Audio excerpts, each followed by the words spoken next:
right, everybody's coming back from small groups where they have been sharing where they've seen God at work.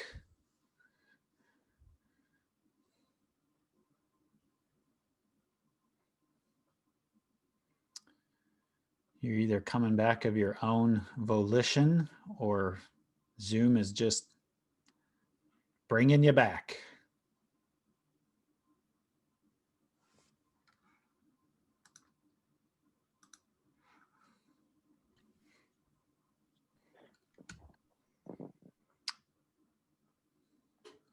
All right, everybody should be back now.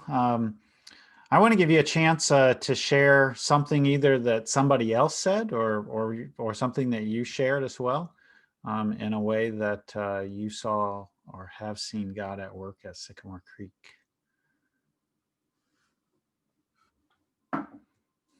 Well, my husband attends church more often virtually than he ever did in person pre-COVID.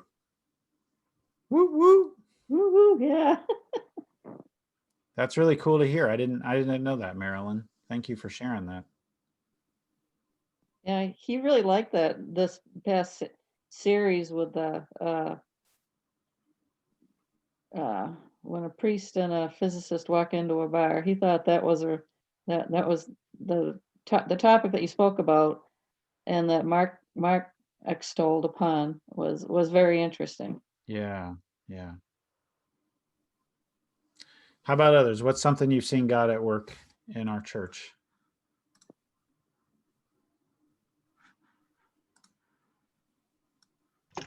One of the things we talked about in my group is that we are so blessed to have some talented group of people with some amazing skills to be able to do this conversion to online, because there's so many churches out there that absolutely don't have that.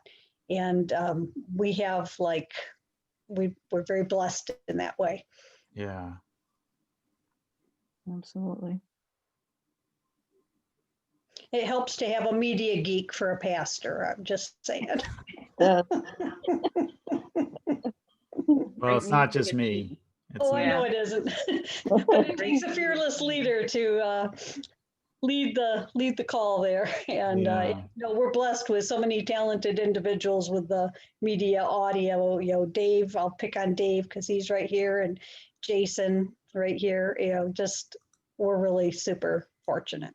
Yeah. We are blessed. And we talked about the New Testament challenge and how much, it's been nice to be reading through that and both staying spiritually connected as well as connected with small groups. We really like the messages that Mark gives us, and we really like the people that you interview. Scholars. I can't think of what you call them. The scholars, yes. Yeah. That, that's just, those are both big adds to going through this, especially when you're doing a lot of it kind of at home by yourself. So it's nice to be able to tap into those things. But the scholars are amazing. You know a lot, Tom, but these people know a lot. I know. It's just amazing. So they start quoting large portions of the Bible from memory, chapter and verse. But they've specialized. So that's why it's great hearing from them. Yep. Yeah, as a pastor, you certainly have to know the Bible, but you really become an expert on how to lead a volunteer organization. Oh, I did something wrong. So, Gretchen, you had your hand raised, I think I see there. I did raise my hand. I have gotten out of my etiquette, so I thought I'd try to get back into that. So in our group, hang on, Hopi. In our group, Mark Raymond was sharing also, Nancy, about all the tech and the way that we are going about doing services online, which is that it's much more creative and engaging than just simply recording a regular worship service. And I was totally agreeing with that, saying, for me, like at the beginning of this, I was very stressed every Sunday because I was like, oh no, what if my computer doesn't work? What if this doesn't work? And it just got me really stressed. And now, especially being in the studio and being able to just be like, Thomas, Jason, this isn't working, and I don't have to worry about it. I just have so much fun every Sunday. I love interacting with everybody. I love getting to see all the comments, and I get to watch more than ever how people enjoy what's going on. It's fun to see people's comments. So that is something that we talked about in our group.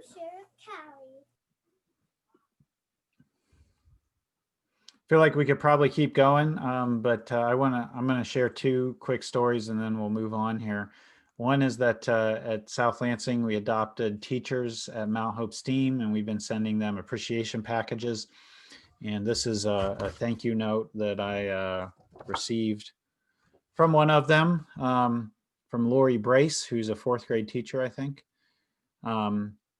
As I start my day with the wonderful coffee you sent, I am reminded that our work is not done in isolation. Thank you for lifting up our Mount Hope community. Stay well, Lori. We've gotten several thank you notes like that from different teachers. And then a week or two ago, we had a first-time guest join us for one of our Sunday morning episodes. And this was a friend of Erin Wassinger's, who Erin told me later on that she's been on her Invest and Invite card for years. This person showed up, and I won't say her name, but I will say this is what she told me when I asked her in a private message on Facebook. I asked her, was this your first episode to join? And she said, yes, 3 exclamation marks. I was blown away, exclamation mark. The production elements, the engagement, the intellectual challenge. Wow, exclamation mark. Gretchen was also private messaging with her, and she was saying she's never felt so like warm of a community welcome created online. So that was a really fun exchange to have with this first-time guest. Mark, I think you're going to take us into the next section. So let me put the agenda back up here. We've taken some time to celebrate ministry. So you're on to this one, Mark. I am. So we're in a 3-week pause right now here in Michigan, issued through the health department. And it gives us an opportunity to reflect again on where we are with COVID. We're just coming out of Thanksgiving. We're looking forward to Christmas and what that might look like. And we wanted to just give you a chance to hear where other people are and to talk with each other about where you are with COVID and meeting in public spaces. What tends to happen, and we find this, we talk about this even as a staff, our circles have all shrunk. And so we're not interacting with as many other people as we usually would. And this just gives us a chance to hear where other people are and to share where we are with other people, to get a better sense of what's going on across our community as a church. So we'll go again into breakout rooms, probably about 10 minutes or so. I'm going to leave you in the same breakout room so you kind of know who you're already talking to.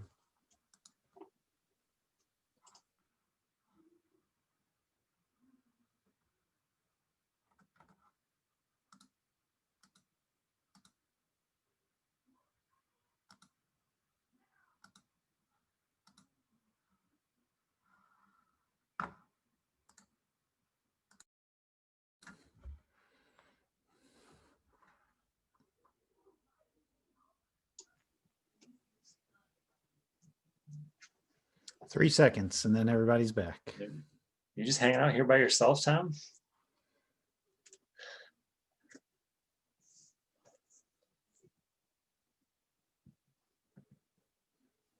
I feel like when the pastor goes in a room, the conversation changes.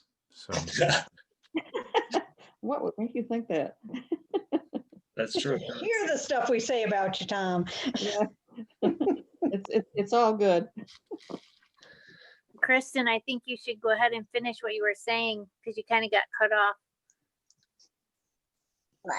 That's okay. Piper's kind of having a meltdown, so. Okay. Well, what all did you talk about in your groups? What were some of the perspectives that you shared or the things you're noticing about COVID and gathering?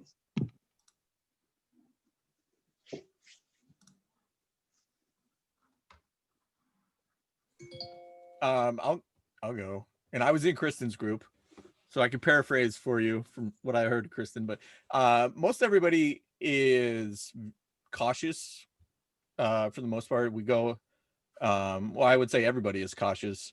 And if any of us go outside, or to public places, I guess, not just outside of their house, we'll mask up. Just be aware of surroundings, people.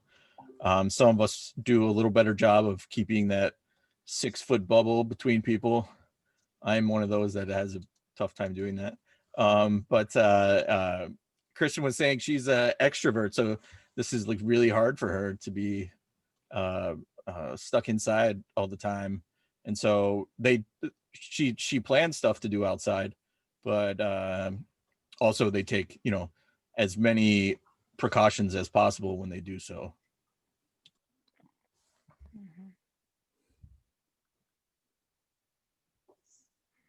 Our group had, we're talking about the isolation as well, as far, especially if there were a couple of us that we're in single households. We don't have anybody else in the house with us. And we do have, like I have a small, I get to see my grandkids, but we're careful. But we all have we know what our pattern is as far as, being cautious.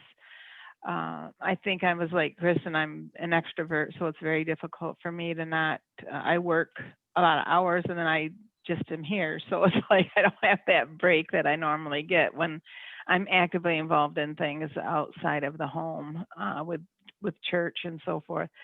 And we also talked about that it's challenging to have little ones at home when you want them to be online in school and the parents are working, and it's just a big stressful situation, trying to get all of that done, so I really feel for the parents because it's a long haul. It's not something that's easily going to be resolved.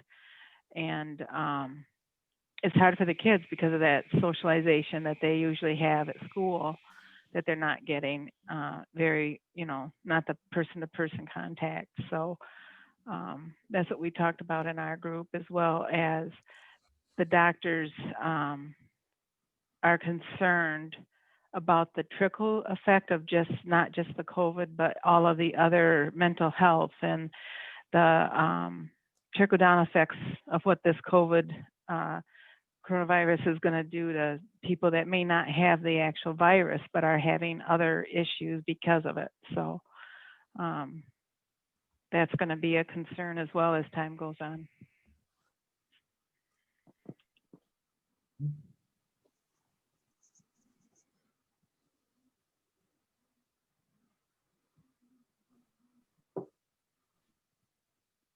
We talked some in the group that I was in about the difficulty in navigating differences with different approaches that people have to the whole situation with the coronavirus, whether that's situations within a family, whether it's like work and how you handle your own personal comfort level with whatever policies are in place in your workplace.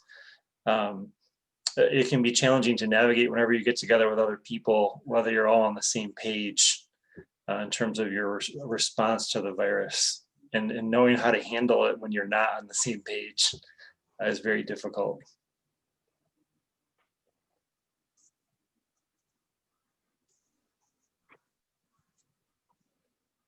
Anything else that you want to mention from your groups?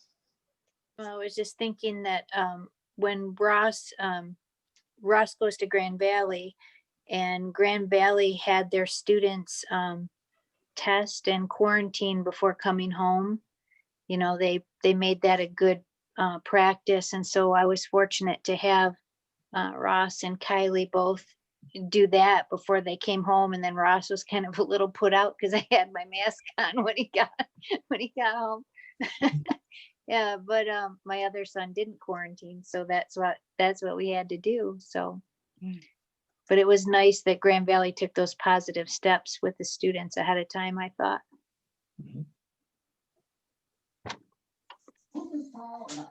We were talking in our group of how we know a lot more people who are getting sick this time around as opposed to the first wave. Yes.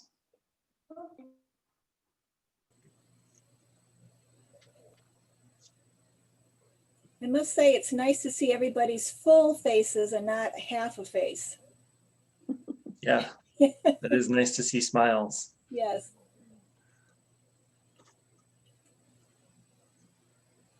I didn't share this in our group, but something that's kind of funny about this to me is like with the masks, sometimes I don't recognize people.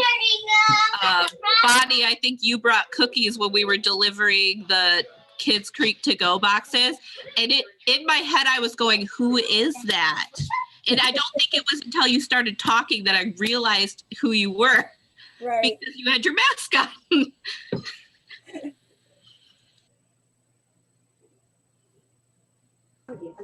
Sometimes the masks will muffle voices too, so I have a little trouble with voice recognition sometimes.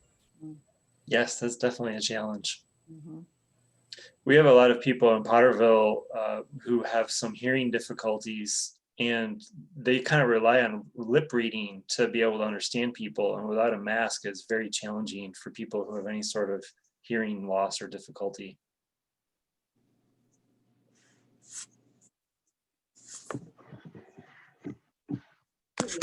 Paul just reminded me that Target has like transparent masks, and I think you can also get them on Amazon. Oh yeah. Oh, cool. Yeah.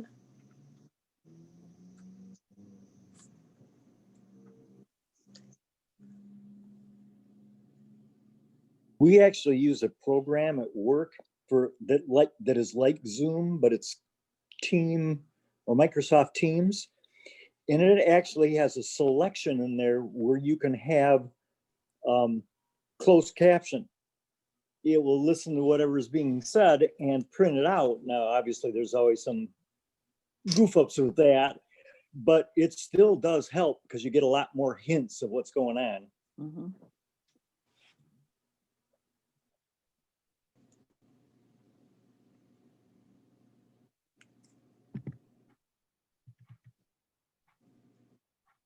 I think we're ready to move on to our next agenda item. Thank you, everyone. All right. So I'm going to share the screen here again, just so you see where we're at in the agenda. We're going to talk here a little bit about what our near future plans are and what's happening for Christmas.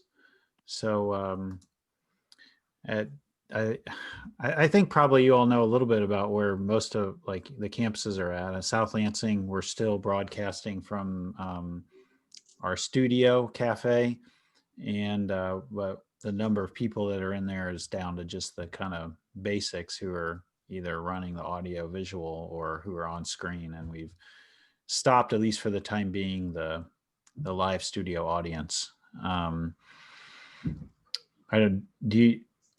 not quite sure, Mark, do you want to share what you're doing specifically in Potterville along those lines, and then we'll talk about Christmas? Sure. So in Potterville, we are online worship only right now. We had a very small service that was meeting in our fellowship hall with masks and distancing, but that is paused right now. In addition, we've sort of left it up to small groups whether or not they continue to meet in person. I know several of small groups that I was involved in or familiar with have moved to online. But we've, again, tried to leave it up to the groups themselves to kind of navigate where people are in the group and what's best for them in terms of continuing to meet and how they make that work. And Tom, do you want to start talking about Christmas? I do, although I'm realizing I haven't had a chance really even to hear. I may put Teresa on the spot, but she's at Sparrow, so she has a little more perspective of. We hear in the news a lot about hospitals, and I feel like I'd like to hear just a little bit about your experience at Sparrow with COVID right now. hold that thought. Let me just go grab my phone so I can give you the numbers for today. Oh, okay. We're getting today's updated data. And Sorry that's to what put, Linda Vale will tell us about tomorrow. It's yeah. kind of interesting hearing Teresa's numbers and then Linda's numbers.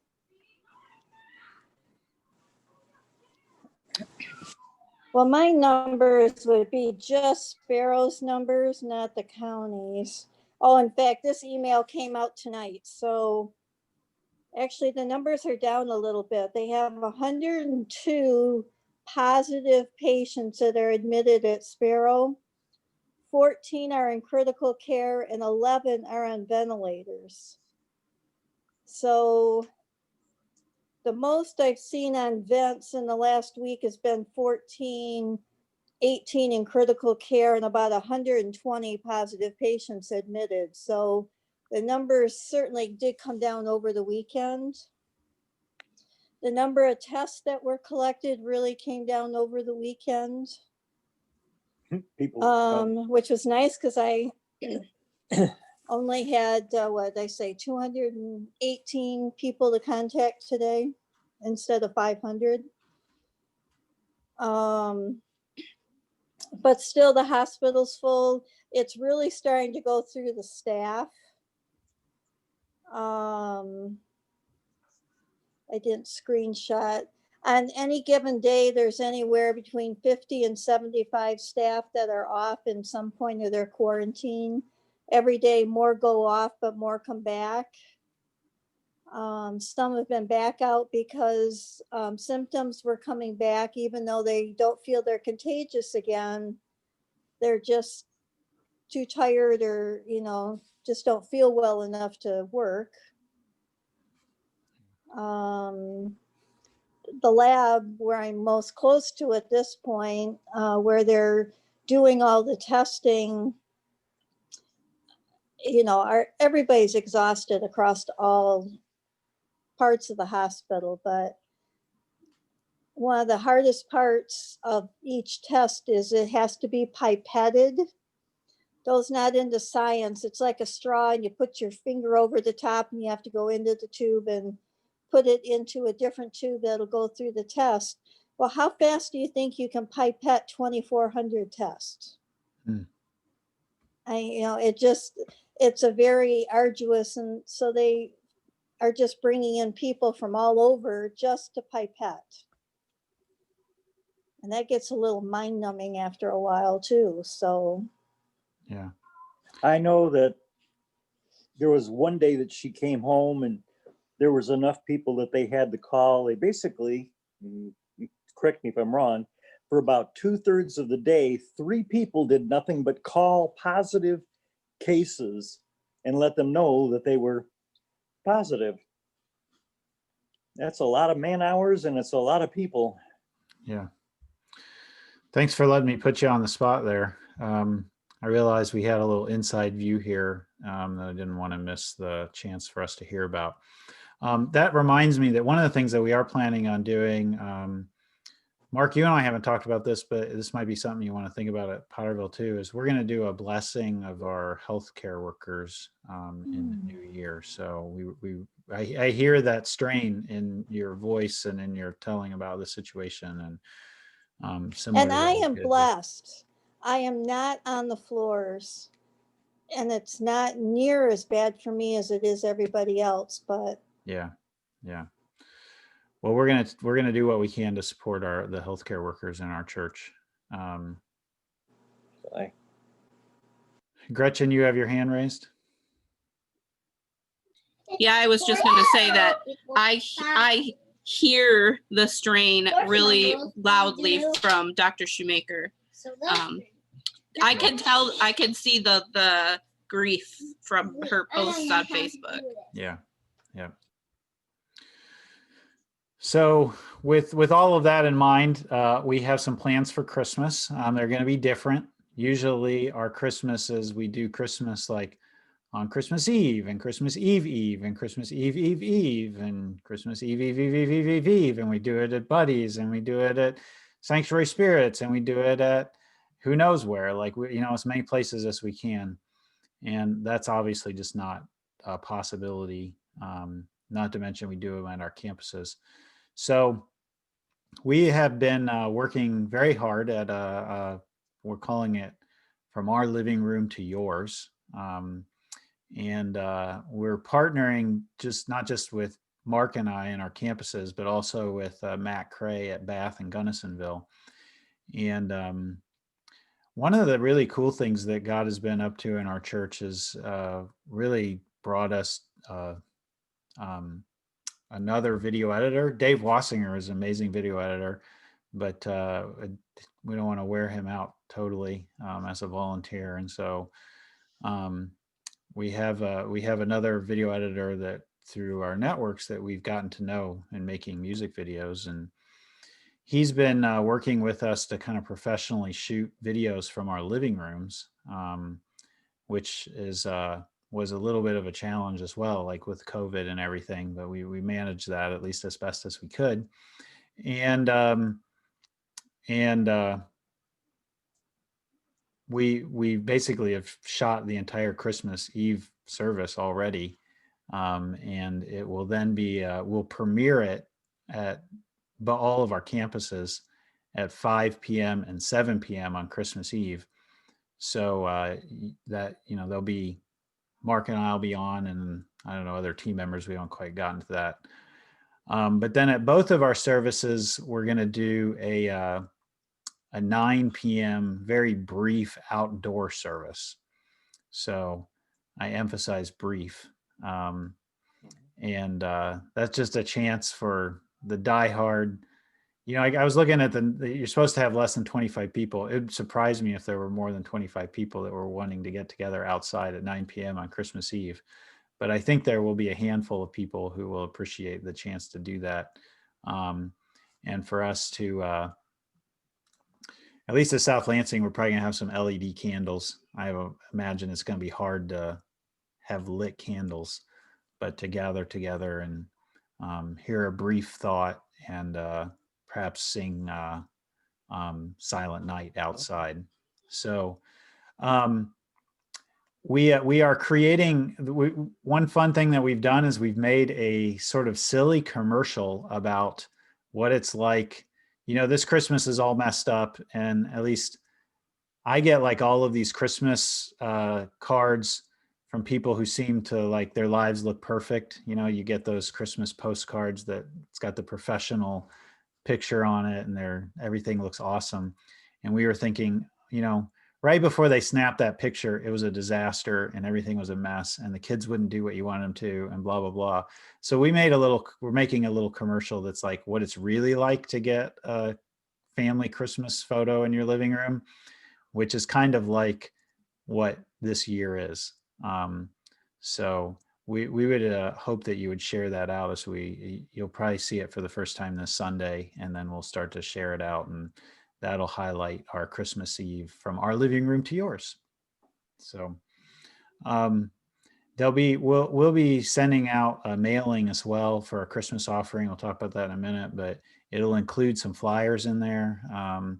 Just a reminder for you about what's going on as well. And I don't know, for those of you who still are working out, if you can hang those up in bulletin boards and places or share it with a friend, but you're probably going to share more digitally with people. Mark, you want to add anything to that from Potterville? No, I think you covered everything. We're super excited about it. And to be honest, it's probably going to be the most relaxing Christmas week that Mark and I've had. Ever. But because we've already got the whole thing done. Now it's all in the video editor's hands. So all right, I'm just gonna go back to sharing here the agenda. Our vision team met for a socially distant vision retreat back in November. We met at our Potterville campus in the fellowship hall. We all sat 6 feet or more apart from each other, and we all wore masks the whole time. And it actually ended up being beautiful outside. So we did get to spend some time sitting outside. But we every year our vision team takes a retreat and we say, what's God calling us to this year? And I just want to share with you the 3 things that we felt like God was leading us to this next year.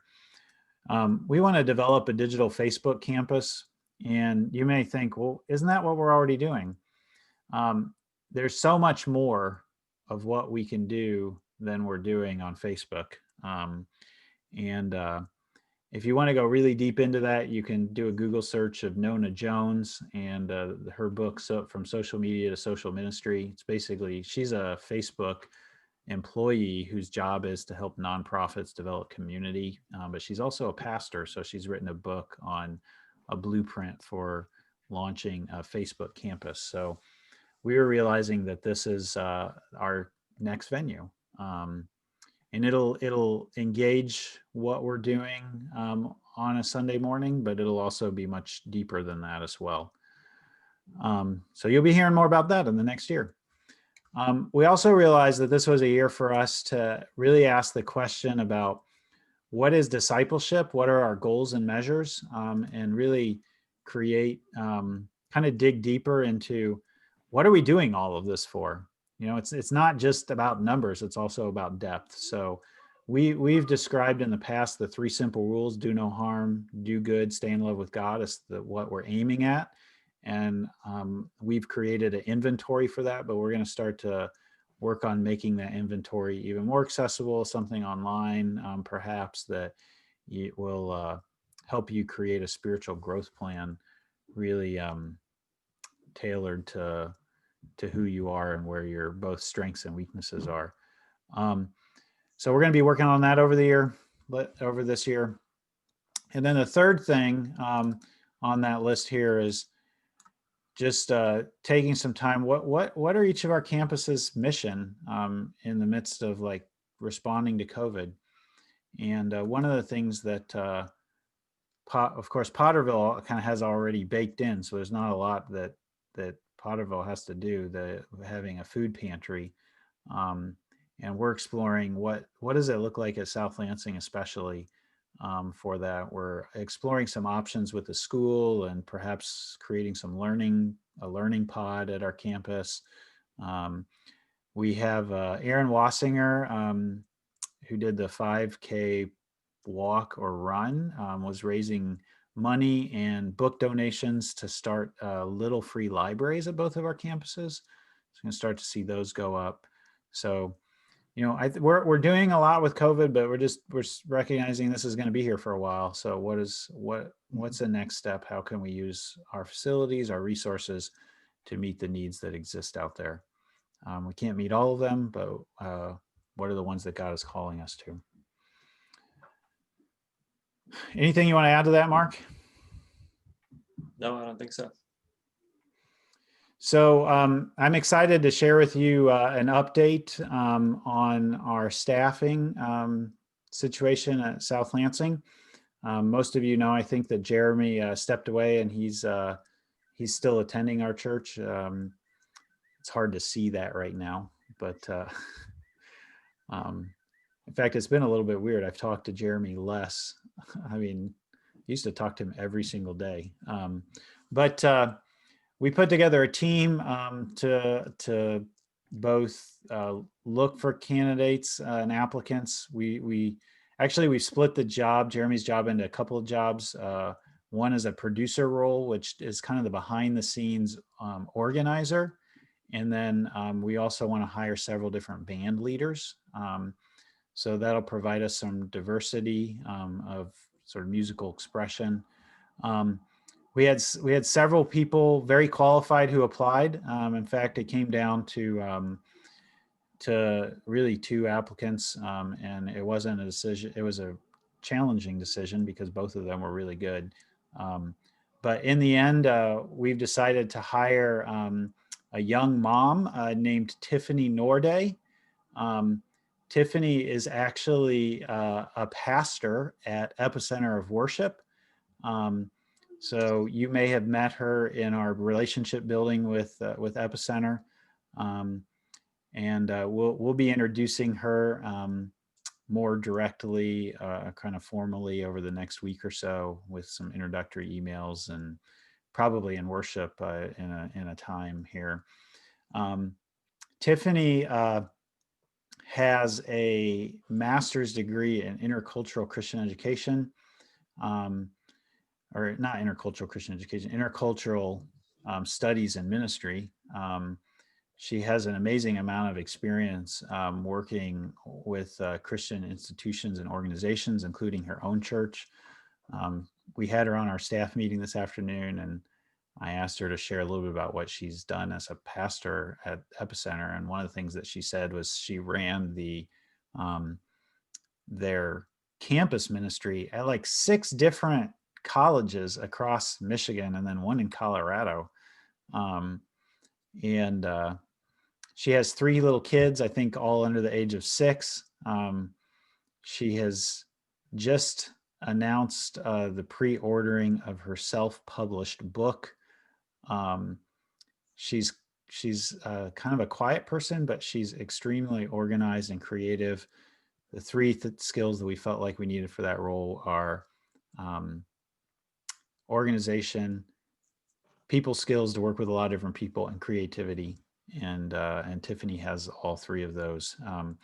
You won't see Tiffany, like you have to think about this. This is not Jeremy's job. This is the behind the scenes part of Jeremy's job. So you will see Tiffany a lot less than you saw Jeremy, but she will be behind the scenes working to make everything happen, which I'm deeply appreciative of, because I have more plates that I'm spinning right now, keeping details straight than I ever have before, basically doing Jeremy's job and my job with the help of Gretchen and Carol a bit, but I'm kind of the organizer right now. So I'm very excited to get Tiffany on board. Tiffany also is our first person of color that we've had in a ministry position on staff. So we're really excited about that. I'm really excited to see what the adventure is going to be with her, and how she'll learn both our culture and stretch our culture. So there's probably going to be lots of questions along the way. So right now we just wanted to kind of quickly announce that, let you know what's coming up. And again, you'll get more. You can also look her up on Facebook and friend her, and I guess it's more or less public at this point, but there won't be an official announcement till we send out an email and so on. All right. Thank you, God, for that, for Tiffany. Oh, one last, you may wonder, how could she be a pastor at Epicenter and be on staff at our church? And that's because this job is not, again, it's not a front, like on the stage Sunday morning job. Like you may see her occasionally on Sunday morning. In fact, as she's learning the job, she'll probably be in the studio kind of understanding what the end result looks like. But this isn't a job that she has to be there on Sunday morning to accomplish. She does all of the work leading up to Sunday morning. All right. We're going to continue on here. We've got talk about finances. Where are we at financially? I'm going to have Chuck share a little bit, some questions. Where are we at financially? What are our next steps for the capital campaign? I'll probably talk a little bit about our Christmas offering, because Chuck doesn't know too much about that, and our next venue fund. So Chuck, what do you want to share about? All right, you guys hear me? Good news. God's been great. Our general fund is positive, so we are not spending as much as we are bringing in. And really what I want to talk about are 3 things that's adding to that is, one, obviously with COVID, we're not going to church. Our building expenses are down. I mean, let's be realistic. Electricity's down, expenses are down, utilities are down. The other thing that really helped us earlier in the year, we did the personal protection, or what was called the personal paycheck protection program, PPP program. that definitely helped us. It was a nice program.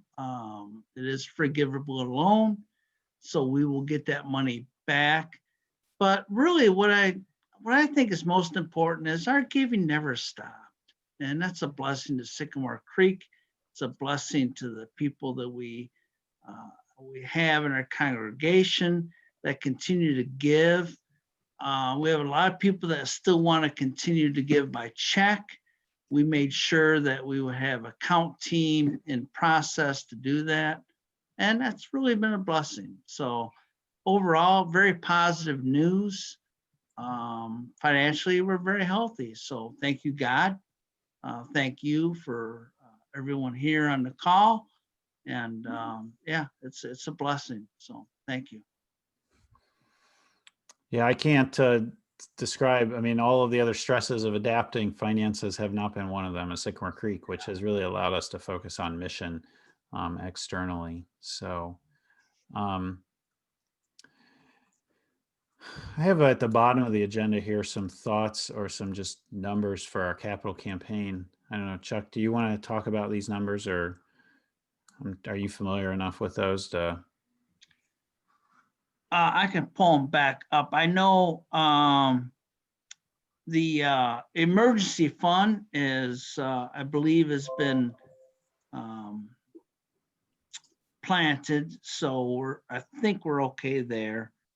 I know we've done work on both parking lots.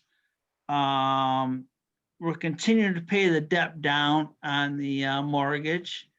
I think it was. Yeah, we were able to make a $15,000 extra payment.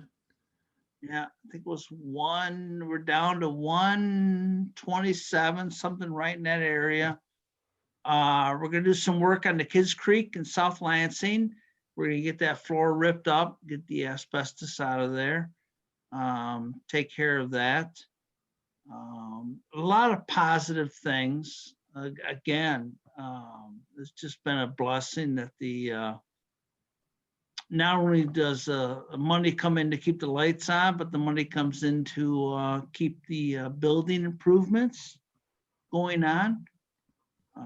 So I think overall, it really has been one of the shining spots when you would think one of these types of years where you have all these external influences. I think we all should be very thankful that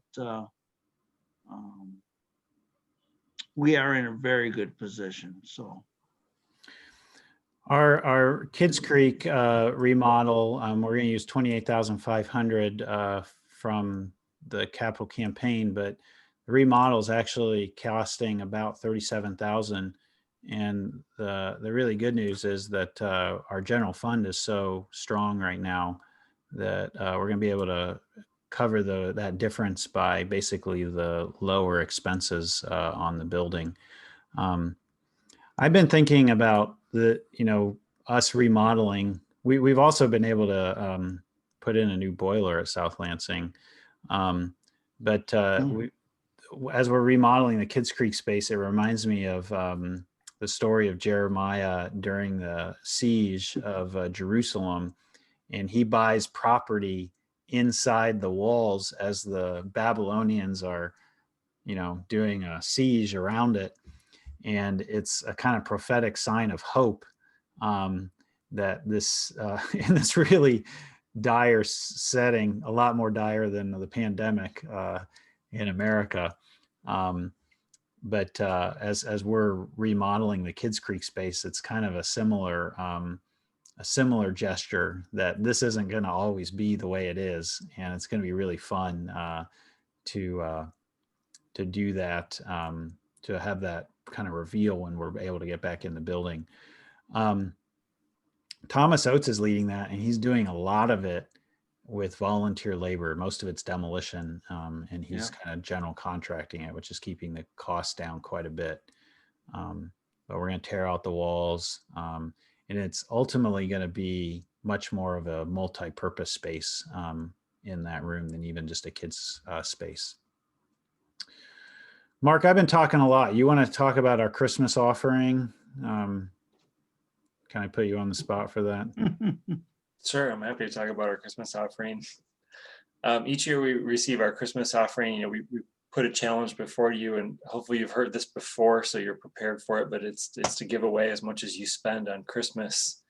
And you know, the first time you hear that, you're like, "Whoa, how can I do that?" But each year we do this. Well, at least in my family, we grow more and more, and like we're able to be more and more generous because we plan ahead for it.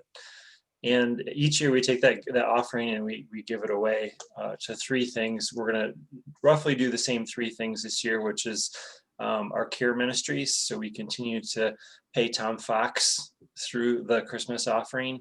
And then one of the things Tom Fox really is, he's amazing with this, is he helps us connect with needs in the community with our benevolence fund. So those are things like people who are having trouble paying utilities or rent or things like that.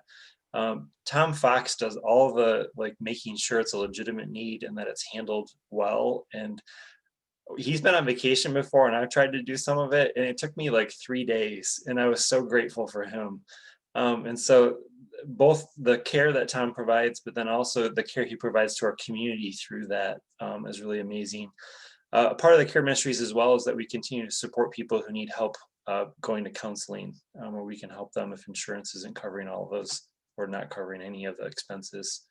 We also will continue to do local missions. We're thinking about how that might look this year. There's some things that we've typically done, like a laundry love event around Easter, that we were not able to do this past year. And we're looking at what other things we might be able to do to bless our communities in light of the pandemic. And we're not certain what those situations will look like. But we continue to find creative ways to reach out into our community, to help our schools, to support Potterville's food pantry, things like that, where we're making a difference in our local community. And then finally, the third thing that the money goes toward is our global missions. And part of that is continuing to support the United Methodist Church. We use some of that money to help pay our ministry shares, which goes to people all over the world who are helping to spread God's love. We also direct some of our money from our Christmas offering to helping people in Nicaragua. And we'll continue to do that.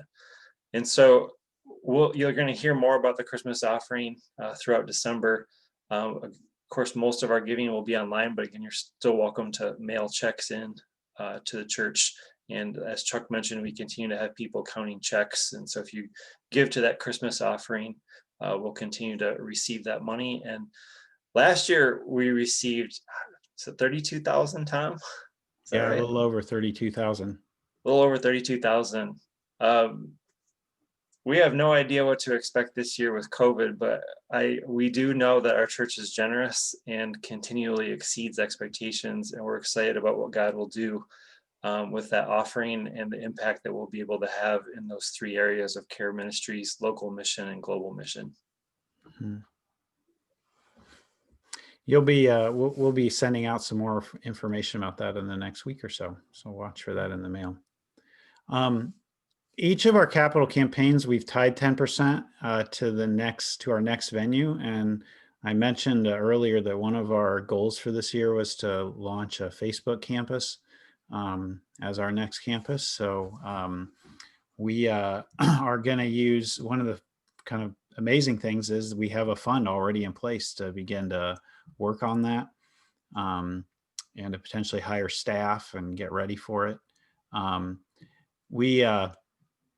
We also are working with our marketing firm, AE. They're right down the street from our South Lansing campus to improve. Right now, our website is not as functional as we'd like it to be and is a little out of date. So you're going to start to see some upgrades in that and some upgrades in some other places that we're going to be working really closely with AE to make those things happen. And that's coming out of that next venue fund that we're excited, realizing basically that our next venue is a digital venue, which is not something we could have ever imagined. And while as many churches are thinking, like still trying to run to catch up, we actually have resources to not just run to catch up, but to get out in front. As we're realizing we're in a different world. Actually, digitally, we're not in a different world. That was the case. It's just pandemic. The pandemic's made us realize how much of a mission field that is. Let's see. Let's go back to the agenda here. There's some things that we want to let you know about that are coming up. Of course, we've already talked about Christmas. We'll have the 5 and 7 p.m. online at both campuses, and then 9 p.m. outside. On the next Sunday after that, we're starting a new 7-week series on the Gospel of Mark called You're Not Far. So if you've been in the New Testament challenge, this is a great kind of follow-up to that, because we're going to go really deep for 7 weeks into just one gospel. In January, of course, is our group link and our small group signups. On January 24th, instead of us going to Epicenter, which we've done around MLK weekend, they're actually going to come to us, but it's going to be digital. So in the same way that this past week, our South Lansing campus went to Kingdom Life Church, that particular Sunday, Epicenter will join us online. Very excited about that. January 25th will be our next digital town hall. So we're trying to have more of these than we've ever had before, just to keep you in the loop. And also it's kind of cool to see everybody on screen.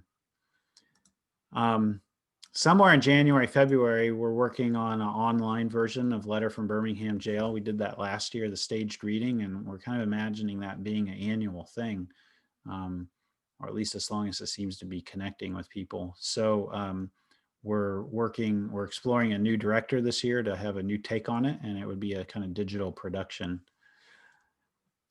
In February and March in Lent, we're going to do a series called Pray as Jesus Taught. It's a 6-week series on the Lord's Prayer. This, by the way, is all somewhat a reflection of in October, our teaching team met and we planned out our sermon series all the way till Easter of 2022. That's kind of crazy to say. So we're just giving you a little taste of what that is going to be like. Ash Wednesdays, February 17th. Normally we've done the gas giveaway. Well, again, we'll have to think creatively about how we could do that, if we could do that, or if we need to do something different. February through April is our small group semester. March 5th to the 7th is the Pause Women's Retreat. Kristen Kelly's been awesome at helping organize that. And I think that's going to be kind of in conjunction with this Pray as Jesus Taught, doing something on prayer or the spiritual disciplines, if I'm remembering correctly. Yep, that's right. All right. You know what was really cool was Kristen set a meeting with me and said, what's going on around that time with sermons and so on? And because we plan ahead, we were able to tell her. This was months ago. And then we're able to make those two things fit together. Go team. And then Easter, we're going to do a series, 5-week series called Bless This Mess. It's a series on relationships and the messiness of them sometimes. So that's what's coming up. So we had Tiffany joined us for our staff meeting today, and I had all the staff members say something that that they thought she should know about being on staff at Sycamore Creek. And Kevin Fitton said that the thing she needed to know is that Pastor Tom likes to evaluate everything. So just plan on always evaluating everything. So the value is it's not over till we debrief on it. So we've come to the end of the meeting, but guess what? It's not over until we debrief on it, evaluate. So we want to just take a minute. What's one emotion word that you're leaving this meeting with? And why don't you, in the chat section, just type that word in. As we're wrapping up this meeting, you've been with us for maybe an hour and 20 minutes. Type in the chat one emotion word that you're leaving with.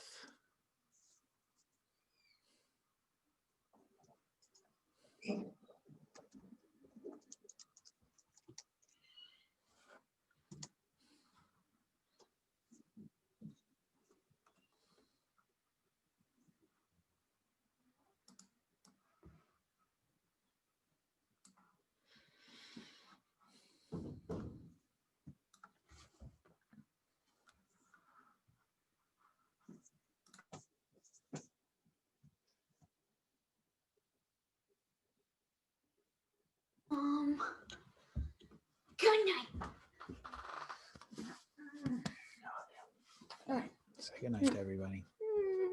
Good night. Good night. Say good night to everybody. Bye. Good night.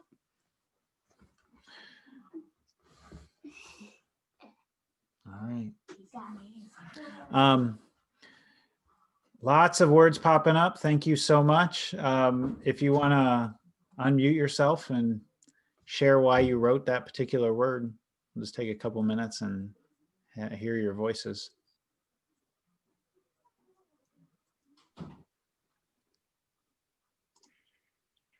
I said blessed because I have, I feel that this church family is just so exciting to be around and be a part of, and so glad that I have a church family that is compassionate and caring and mission driven. Karen popping up is reminding me that Karen is part of a high school small group with me on Sunday night. So the two of us are with high schoolers. They all happen to be from Potterville campus. So they're getting Pastor Tom and Karen every Sunday night through the New Testament Challenge. Some of them are keeping up more than others with the reading.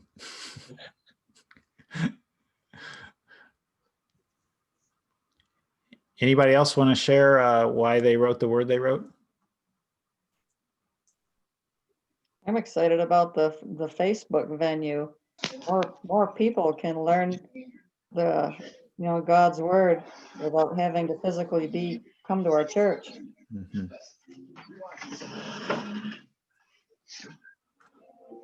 I would add that I put trustful because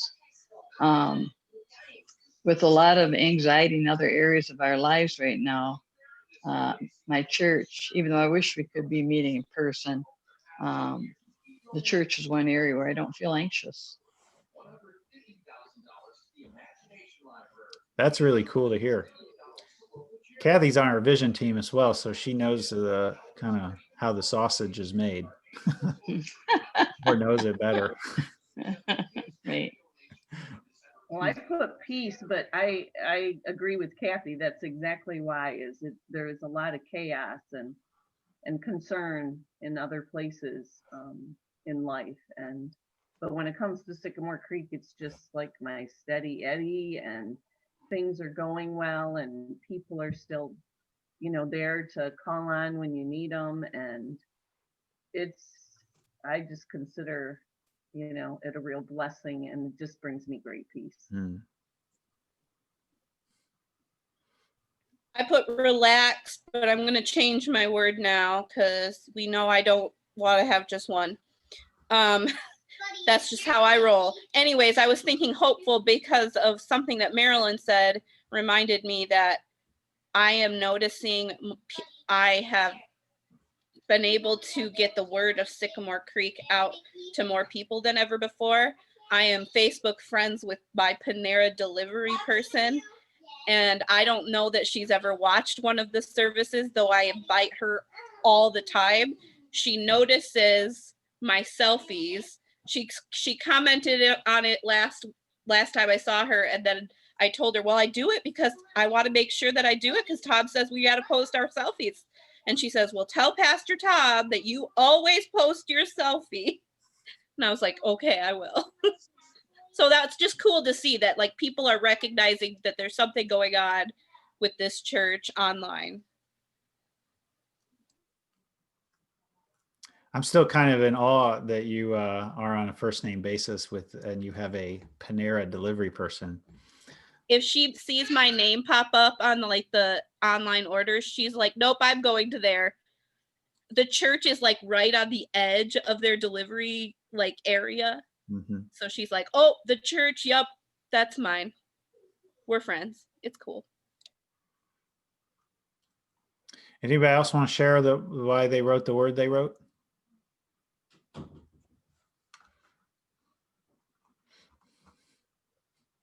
I feel like I need to print this list of words out and hang it up. Mark, apparently we're doing pretty good faking it till we make it. I know. They're great words. You guys are doing a great job. All All right. Well, Mark, you want to close us in prayer or bless us on our way out? Yes, let's close with prayer. God, I thank you for Sycamore Creek. I thank you for all the creative ways that we are accomplishing our mission, even in the midst of a pandemic. God, I look at all the people and the names on the screen, and I thank you, God, for the people who make up the community of this church. I thank you for their support. I thank you for their prayers. And God, I pray that we would continue to work together as a community, and that we would not let COVID or anything stand in the way of continuing to proclaim the good news of Jesus to people who need to hear it. God, may we continue to be a church that reaches out and shares your love with people who need to know about it. In your name we pray, amen. Amen. Thank you, everybody. Thank you, everyone. Yeah, thank you Thank you. for holding this Thank for you, us. everybody. Informed. Good night. Bye. Have a good Night. night.